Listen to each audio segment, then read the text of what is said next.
What's up guys, DuArktik here with another Marvel Strike Force video, and in this video we are back not to talk about Fantastic Four, but to talk about the changes that you should pay attention to if you are interested in saving resources. I think with the introduction of the Fantastic Four, we are clearly on a new meta, and this is in regards of strategy, because the Fantastic Four is showing us something. It's showing us that once again Scopely wants to go back on theory crafting and plug and play characters. This team is very powerful in regards to that. Even the old characters, they have some plug and play potential, but especially the new ones. They have mechanics that will affect all allies, whether they are Fantastic Four or not. You can even play with the old Fantastic Four, which is great, and benefit of the old passives that we had. But this is going to greatly affect the teams that we had in the previous year. Marvel Strike Force, the year starts in July, in my opinion, and this is where, or this is when we get the new metas. So we're gonna take a look at the few teams that were released for the past 1 year and see which characters you can skip, because let's be honest, a lot of characters became irrelevant after this team being introduced. So we're gonna take a look at that. So, as always, if you like the information on these videos, make sure to share it to your friends on Facebook and Discord. If you're new to my channel, make sure to subscribe for more Marvel Strike Force content, and make sure to smash that like button like a boss. Now, if you follow this, you might save 100 million gold, 200 million gold, quite a lot. Now, since I became free to play, since I'm not spending on Marvel Strike Force, of course, all of these decisions are much more important. And if you can skip some characters, if we can not max them out, that's going to be very useful. Okay, let's take a look at the teams that we have available and which characters we are going to skip. Now, this meta of Marvel Strike Force that we are in right now, it started with the Annihilators. Once again, in my opinion, the year starts in Marvel Strike Force in July, because that's always when they introduce the new arena meta, and with the new arena meta comes new stats, new mechanics, new paradigm for Marvel Strike Force, and that's what we had in the past. Now, let's talk about Orcish. Is Orcish still relevant? Yes. The fact that he removes Safeguard is still very important. Verity's Cosmic Crucible, Alliance Wars, and so on.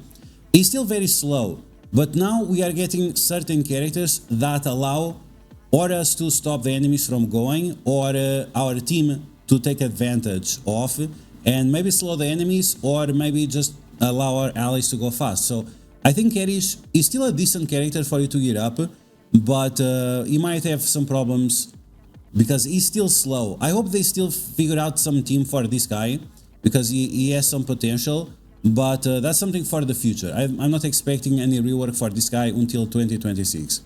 Now we have the Annihilators. So this is the team that really started this new meta. And we clearly have two characters here at least that are pretty much dead, and that's gonna be Silver Surfer and Ultimus. Now, don't get me wrong, Ultimus is still very strong against characters with taunt, but it's just something that you're gonna use on offense, more of a clutch character, or if there is some weird rules in Cosmic Crucible that allows you to get like a ton of taunts on the enemy team, but beyond that, it's not really important. The last thing you could say about Ultimus is that he could be used as the last character to be paired up with Gladiator to unlock his passive, together with Gore or together with Thanos. But beyond that, this team it's gone. Even Thanos as a whole, because of Fantastic Four, now that we have this silence mechanic, even Thanos lost a lot of value. So these characters right now, they are at the edge of being absolutely irrelevant. But you can still use some of them in very, very specific situations. Even Gladiator right now is problematic. It's just his passive that holds up. And Gore we have Null, right? We have Null, he clears battlefield effects. So because of those two things, we are still getting some value from these guys. But Silver Surfer, absolutely gone. Forget about Silver Surfer. Ultimus, only if you have like a really ton of gold, and that's pretty much it. Thanos is still very good because of Dark Dimension scenarios, where he provides a lot of energy. And the other two, Gladiator, I would not max out Gladiator anymore. So Thanos and Gore, The other ones, I would keep them like at level 100 or something like that, because their value is just so on such specific occasions, right? But yeah, so in terms of Orcish, even that Orcish has lost a little bit of value, they are still a raid team. They were still released 6 months ago or so. I'm not sure how long it was, but usually a raid team lasts 1 year and 1 month or so.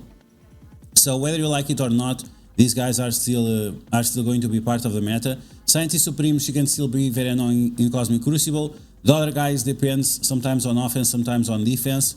But yeah, whether you like it or not, it's a raid team, right? You have to invest on it. The same goes for Night Stalkers, but Night Stalkers, they are insanely good team. And not only in raids, also Alliance Wars, also Cosmic Crucible. Moon Knight, I think it's time to say goodbye to Moon Knight. The other 4 characters, you still want to play with them. Agatha, also not so much. Maybe you can leave Agatha at level 100. And that's pretty much it. Blade, Oath, Man-Thing, I think these guys you still want to max out. Man-Thing, he still has the pre-taunt, he still is someone that you want to keep alive as long as possible, because otherwise your characters will lose the speed, and that's something you don't want, right? So forget about Moon Knight, Agatha, just a bare minimum until she is useful, and beyond that, just the 3 main guys. Let's move on to the next team, Undying. Undying, they are still good for Alliance Wars, that's it. Their stats were not very good when they reworked them. We are waiting this year for the last Undying character, which is gonna be Squirrel Girl, I think. I don't remember. Is it Squirrel Girl? Let me know in the comments which character we chose. I forgot. I wanted Squirrel Girl, but maybe you got Astral. I don't remember. Okay, now in terms of Astral, is Astral still relevant? Yes. Every month you have to use Astral at least 4 times for the Battle World. Battle World should get a new edition in September, according to what the developers said. Maybe they changed the plan, maybe they didn't, but in September or October we should be introduced to level 2 of Battle World with Sentry as the enemy. So yes, the same way we got Null, next time we are supposed to get a Sentry. Once again, this was all confirmed by the developers, this is not me pulling bullshit out of my ass. This is 100% officially confirmed. We just don't know if it's gonna be September, late September, early September, or if it's gonna be October, like late October or so, right? We are talking about a range of 60 days. But yeah, these guys are still gonna be very important, and even if we get a new Battle World, I'm going to assume that at least these guys will have some value, unless the enemies we are facing, they all have silence. Because if that's gonna be the case, if they're gonna have silence and a few other mechanics, that's going to be a problem for us, but we'll see. Astral still worth investing. You want to invest the minimum on Doctor Strange, Moon Dragon, invest more on Emma Frost, Ancient One, and Shadow King, and that's pretty much it. Moving on to the next team, we have Fantastic A-Force. Fantastic A-Force, very fantastic still. Fantastic A-Force, Absolute A-Force. I forgot. Absolute A-Force, absolutely massive. Kaori still amazing. Miss Marvel Classic now getting more and more represented in Cosmic Crucible. In Alliance Wars, they are still very strong. Some people are using or making hybrid teams out of these guys with Odin, or with Super Scroll, or with both, or with Apocalypse. We have some wild teams, and this means that, yeah, if you're not going to use a full team, then you should definitely consider not investing as much in Wasp, Ironheart, and even Medusa. Let's be honest, Medusa, she's kind of garbage. Invest on her until she is useful. Beyond that, I'm not sure if I would invest in her, because she's kind of a one-trick pony, and that's pretty much it. You can use her, for example, to stop death proofs on spawn, but beyond that, her damage, single target mostly, she's kind of slow, she's not very impressive, she has no negative effects or crowd control, which is wild, since she has crazy hair. So you'd expect some kind of control, right? Paralyze or stun or anything? No, it's not the case. But yeah, so invest on Kaori, invest on Miss Marvel Classic, and the other ones, invest the bare minimum until they are useful. Maybe 95, 100, something like that. But I'm not sure if I would consider beyond that if I would be investing in these characters right now. Let's move on to the next team. We have, we have the Immortal XMen. This is a joke, right? They call it Immortal XMen because they are dying all the time. Yeah, right? I think that's the case because these guys are dying all the time. This is like a one-trick pony team, and it's not a very good trick. No one is gonna pay $5 to go to the circus to see them acting because they are really, really bad. But yeah, the few teams that they can still beat in Cosmic Crucible, that's okay, I guess. Nowadays, they pretty much are used to beat raid teams, which is absolutely wild. But beyond that, yeah, these guys do not deserve a lot of investment. Beast, Cable, and Polarish, their damage, their abilities are pretty much irrelevant. So invest on them to the bare minimum if you care about Cosmic Crucible, because if you don't care about Cosmic Crucible, they are pretty much irrelevant. Now, Storm and Jean Grey, you still have to use them on the new raids, the new Spotlight raids. Beast as well, but like I said, to the bare minimum. Level 100 is more than enough for this. So if you don't care about Cosmic Crucible, level 100 good enough. If not, I'm not even sure if you should consider building up this team, because yeah, they are one-trick pony in Cosmic Crucible, and even then, and even so, they are losing their value really, really fast, which is sad, to say the least. Okay, now we have the mighty Avengers, and these guys are also one-trick pony for Alliance Wars against teams that spawn with the speed bar. And beyond that, they don't do much. You use two of these characters in the Spotlight raids as well, Falcon and Hercules. Beyond that, none of these characters is useful. Sometimes, very rarely, you can take some usefulness out of them in Cosmic Crucible, but it's not really the case. The new Invisible Woman with the reworks of the other characters, is she better than she was before? Probably not. You could probably use two Invisible Women at the same time and get some usefulness out of that, but it's not going to be like super crazy by any means. So once again, bring Hercules and Falcon to level 100 for the Spotlight raids, and if you care about Alliance Wars, bring everyone else to like level 90 or level 95 and skip them, because these are like millions and millions of gold that you'll save from these nonsensical characters that you don't really need to progress in the game. In terms of Phoenix Force, this is a very powerful Cosmic Crucible team. Beyond that, they don't really have a good value. So do as you please. Do you like Cosmic Crucible? Then gear them up. If not, forget about it. Now we have the Liberty, right? The Liberty is Alliance Wars team. They can get some usefulness in Cosmic Crucible. They have some usefulness in Dark Dimension as well. I think they are fine. You definitely don't want to build up War Machine, is very skippable. But Captain Sam, the Peggy Parker, and the Falcon, those guys you definitely want to gear them up.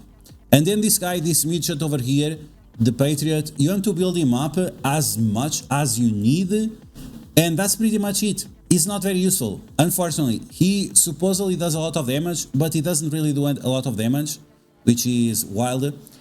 So it's okay, it's up to you. It's Alliance Wars team. They are also useful for the escape from Kiln, so you might build them up for that.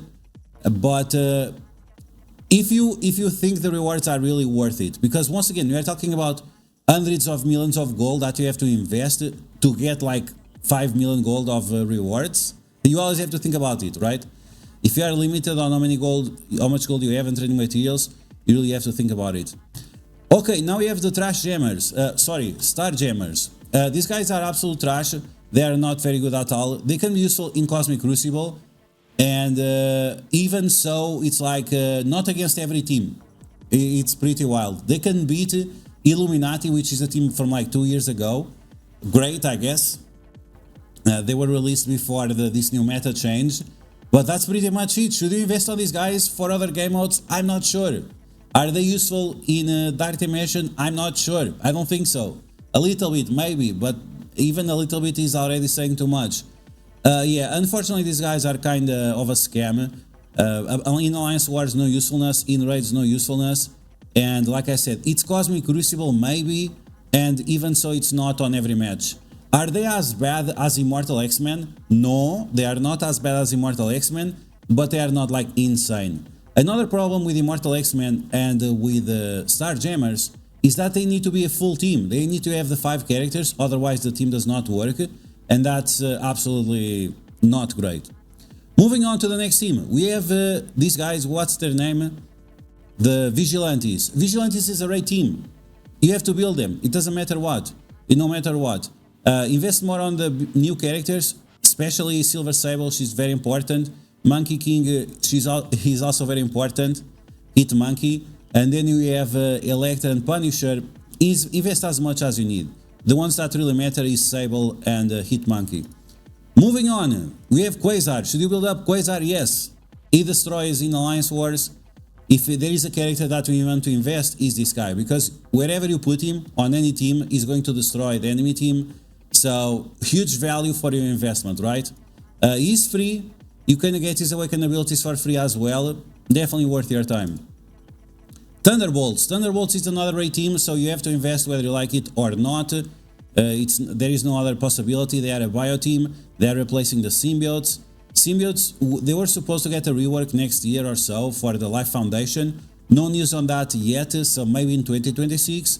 Right now, this is the team that you want to run. You have some tools here that you can take advantage in Alliance Wars and Cosmic Crucible, but it's nothing too crazy. So keep them at a bare minimum, like level 100 for raids, and then build them up over that if you really feel like you need them for something else. Otherwise, just use as much as possible for the raids. Let's move on to the next team, which is the Kursed. Should you build the Kursed? No, skip the Kursed. A Kursed, they are a Cosmic Crucible team, very low value outside of Cosmic Crucible, even in terms of Harbinger meta. To unlock the abilities for Quazar, they're very relevant. You can use the Vigilantes instead. So no reason for you to build this team. I think they are a massive disappointment. Even that they got a rework already, it's not good enough. And because of that, you should definitely skip this team. If you have to decide between a Cursed and Fantastic Four, you definitely want to go for the Fantastic Four, right? So sure, unlock the characters, but don't build them up. And finally, we have the new Fantastic Four. We can see the new characters here in the corner. Should you build this team? Should you rush it right away? Not exactly, not exactly. Yes, they are going to be a meta changer, but you should focus on the new characters. So Pedro Pascal, Invisible Woman, Bonnie Blue, right? I think she's Bonnie Blue. And then Franklin Richards. These are the characters you want to focus on, especially Franklin Richards. Like I said, these characters have plug and play value. And because of that, you can use them on different teams. It can be this team, it can be a different team. It's up to you to decide. But you can save millions and millions of gold if you decide to skip some of these characters. Let's take a look just to have an idea on how much gold you can save. So here we're going to talk about like 60 million gold. Here we're going to talk about overall 30 million gold. Here on this one, you can save like 15 million gold, maybe or so. So we are already talking about 100 million gold.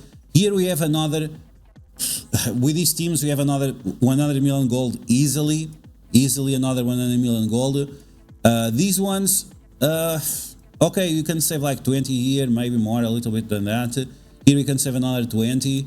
In these ones as well. So you can easily save like 300 million gold. If you start skipping some of these characters that I mentioned that are like less relevant to today's meta, especially with the introduction of Fantastic Four, you are saving around 300 million gold, and that's gonna be huge. And like I always say, Marvel Strike Force is like surfing. If you miss the wave, jump the meta. Don't go after the wave that passed. Wait for the new one, you jump the meta, and then you catch that wave. So there you go, guys. That's Marvel Strike Force for you, what you should do now, right, to prepare for this new meta and save millions and millions and millions of gold, up to 300 million gold. So that's going to be the video, guys. I hope you guys enjoy it. If you did, make sure to smash that like button. And if you found the video helpful, make sure to share it with your friends on Facebook and Discord. If you're new to my channel, make sure to subscribe for more Marvel Strike Force content. And I'll catch you guys later.